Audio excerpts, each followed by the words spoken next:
I said, Dev's still has something in the tank. I said, the best version of Devin shows up. Now Norman's gonna have some big issues, and it just so happened that it went that way. You know, funny enough, like I'm on record for saying that Devin didn't want this fight in the first place. I don't think that they did. I'm hearing that it was on record he was on the list. That Brian Norman was on the list. Can't imagine he was number one on the list, but ended up being a fight. I felt like this was the smoke and the mirrors effect when it was first announced, and we want this who we want. And I think that when it first started to happen, this isn't what they wanted first. Yeah. Not to say we don't want this. Yeah. This ain't just what we want first. Yeah. We eventually want to get there, but we want to hype this thing up. We want to do this. We want to do that. Right. And it ended up having to be the first fight for him. It's probably best that they got him now than they got him later. That is true.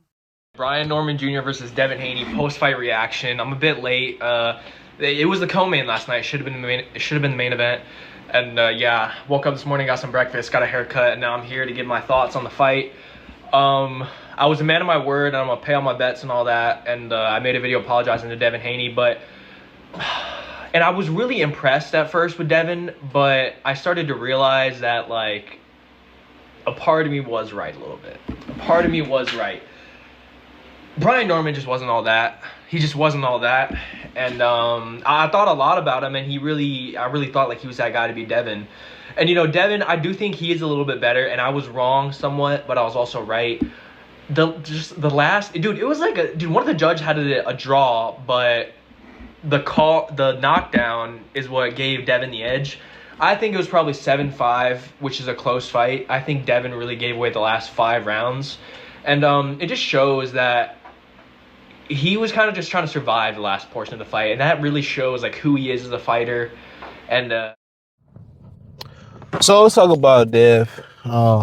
Clipped a couple haters in there. Y'all be able to hear it, and it's like, you know, that's what it is in boxing.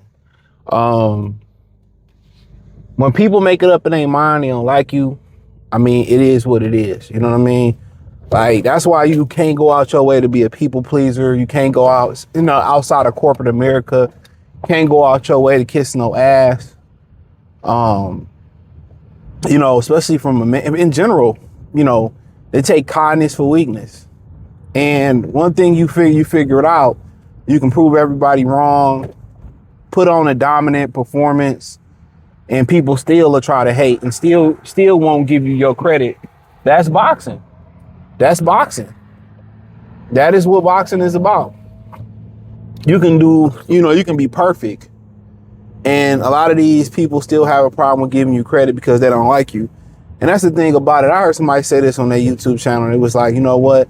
I can separate, me not liking a person, but be able to agree with them when they right.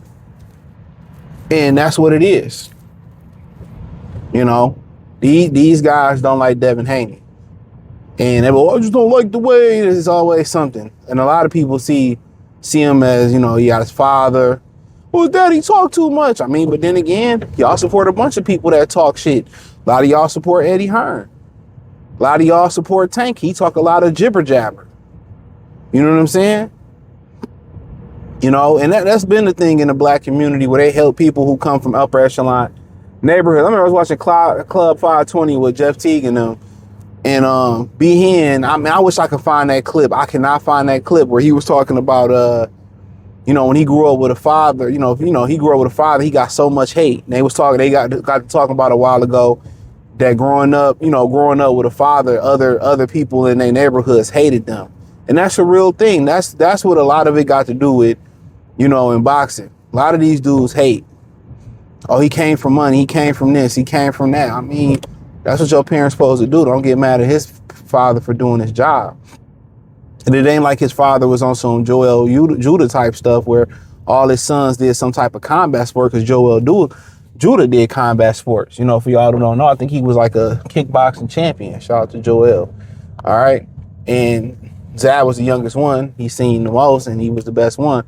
No, all other Bill sons don't box. It's just that, he said Devin kept wanting to fight, took him to the boxing gym. Actually was a natural. So they found out where he was strong at, and you know, was just taught to be a disciplinary action.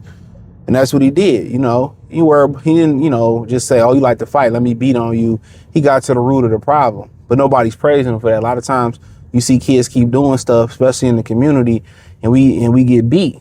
And most of the times the kids turn out to degenerates. You know what I'm saying? Let's keep it real. But a lot of these people don't want to get credit. They can never just say, you know what, man, let me swallow my pride. Let me, you know, check my emotions and give this man his credit. It always got to be, he won, but, you know, it wasn't like it, whatever. Had he knocked him out in the first round, had he not caught him with that punch, he wouldn't. It's always an if. It's always an if. If it was a fifth, we all be drunk. Even though I really don't like a lot of these dudes, man, you know, I got to give David Benavidez credit for what he did.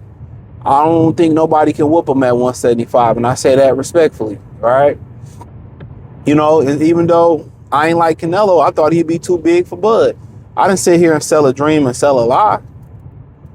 Anybody that knew boxing, that's a huge jump up in weight regardless, with a year off. You know, if you ask most of them people to put their life on the line, honestly, they probably would have picked Canelo. Let's keep it real.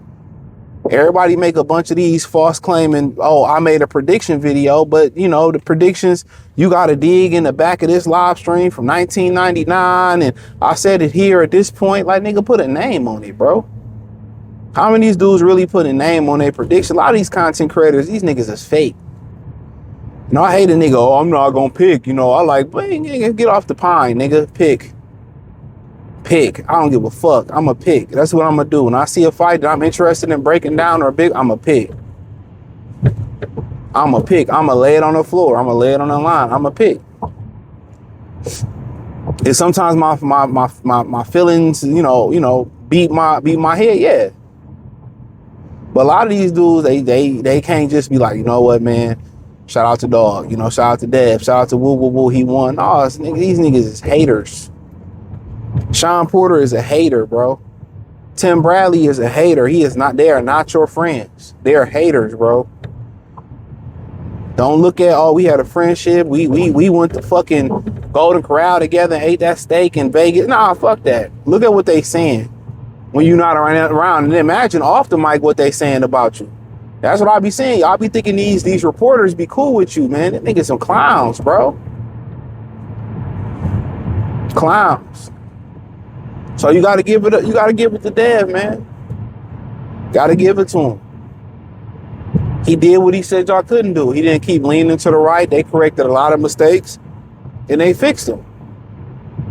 His dad know what buttons to push, and you know a lot of people behind the scenes feel like his dad don't pay. I tell you what I hear: his dad don't pay this guy, and he don't want to do this, and he don't want to do that. He used this guy, go to the next guy, and whatever that situation may be. But, you know, when a lot of them other non-black fighters do that shit, you don't hear them complaining. You don't hear that shit complaining. They don't need leak shit out about black fighters, bro. You know, but I mean, it is what it is. The hatred that black boxing, I mean, the media, the fans, and the fighters have for other black fighters is unmatched in boxing. It's greater than Hector's hate. It's greater than Brad's hate. It's greater than Enrique's hate. You know what I'm saying? You know, it's greater than Fufu and Tofu hate. It's greater than the British Knight hate. It's greater than the Pilgrim hate. It's greater than the shrimp fried rice, shrimp sour chicken hate. Let's throw it on the floor. Let's throw it on the floor. Y'all literally don't want to see nobody shine to the point that I ain't gonna fight you because I don't want you to get a name or beat me and get money off me. Y'all definitely just some fucking haters, bro. It ain't even competition. It ain't even about competition. It's about a hater. It's about being jealous. That's what it's about. They have this singular thing in their head where it only could be me. We all can't eat and break bread together. That's the issue. We all can't fight each other, eat, break bread together, share business ideas, invest together. No, we all enemies. We all, you know, that's how they look at it. I want to one up on you and this, that, like they clowns, bro. But then when it comes to Brad, you know, they all speak highly of Canelo. Listen to it. Ain't too many black fighters who don't speak highly of Canelo. That's how I know. Like, bro, they It's no different than the NBA, the NFL. This shit is fugazi, bro. These niggas paid, bro. They at the same Diddy parties.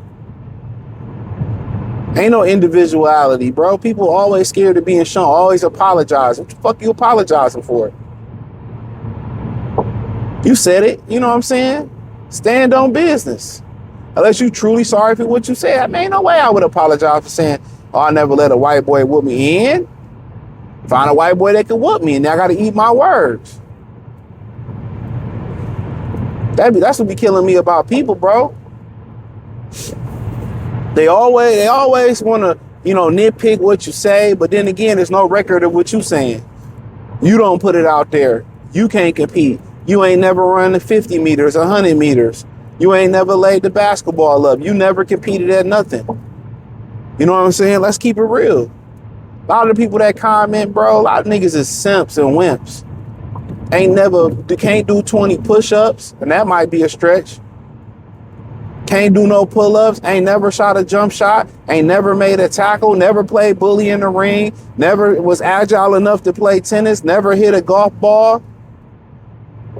Come on, let's throw it out on the floor. Can't change a tire.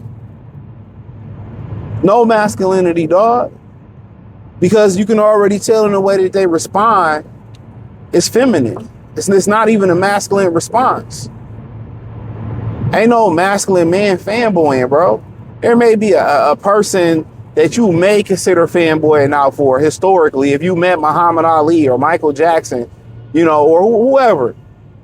Most dudes, you might have a short list of guys that you might be like, hey, man, I might want a picture or autograph from dog. I might have, it's a short list, like a very short list. But the way these guys and these guys be responding online, bro, these women hold a more masculine frame in the boxing community than these dudes do.